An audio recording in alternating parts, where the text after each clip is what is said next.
What is going on, everybody? Please be sure to share this and like this video if you find it useful. And if you like stuff like this, be sure to check out my EMS exam formula. I put a link in the notes for you, so it's easy to go check that out.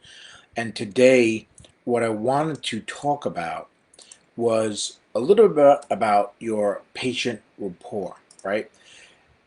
It can be hard to walk into a stranger's house and just suddenly decide that you're going to be this patient's friend. They haven't met you before or anything like that.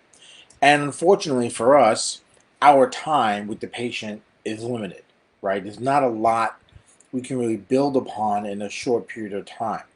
Because we're trying to get vital information, right? It's an emergency. Even if you do interfacility transports, there's a certain amount of information you want to get, and in the back of your mind, you're not like, I don't really want to get too involved with this patient's life. I'm not going to really see them probably ever again.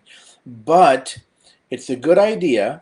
And the one thing, my one tip, if you want to call it that, right, to build patient rapport, is to ask your patient's name, right?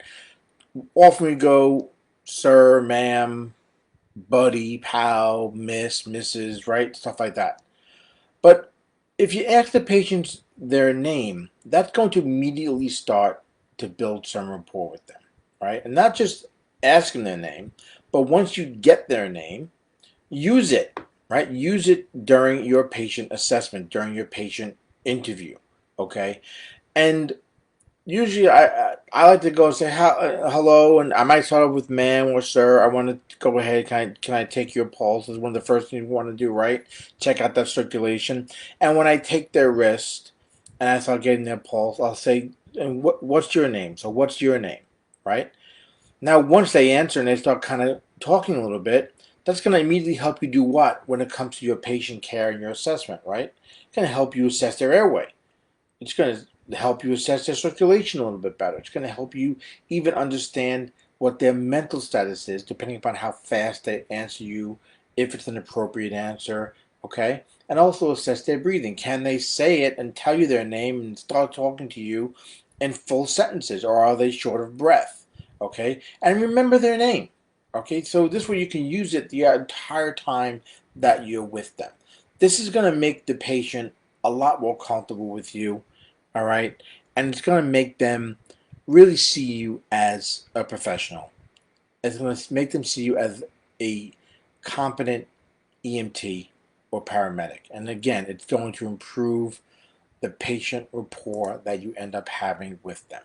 Okay, so I'm going to keep it there, guys. I just wanted to keep kind of just one kind of short tip today on something that a lot of us, I'm sure, have heard this before. We might not have done it before. We kind of shy away from it a little bit. You know, for me, I'll be honest with you, sometimes I ask people's name and it's some weird name that's hard to pronounce, and then I'm trying to use it the whole time I'm making patient contact with them, and I end up mispronouncing it, right? And then they correct me. But in a way, if you think about it, while I might be pronouncing it a little bit incorrectly, it's still building that patient rapport, right? It's continuing the conversations, continuing my ability to continually assess their airway and their breathing and mental status. Okay, if they're correcting you how you're not saying their name right, then their mental status is pretty much in line that they're aware of how their name is supposed to be said and pronounced, right? So this is just one little thing, guys. A lot of ways you can improve patient rapport. For me, this is like the number one thing to kind of get in there, start making that patient rapport, start kind of building upon what they're saying to you when it comes to their mental status and circulation, airway, and all that good stuff that I just talked about. All right, I'm going to end it there, guys. I want to keep it short today. I hope you're having a great Monday. I so appreciate your time for watching these videos and doing them with me.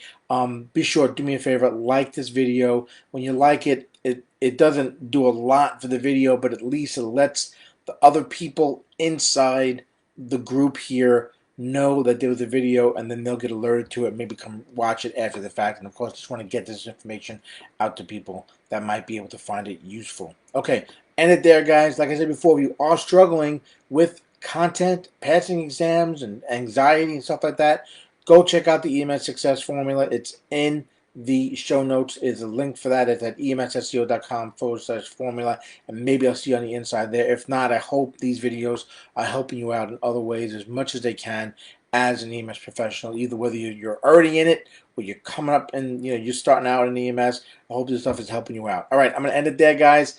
As always, I'm Jim Hoffman from emsseo.com. Have a great week and a great Monday. Stay safe.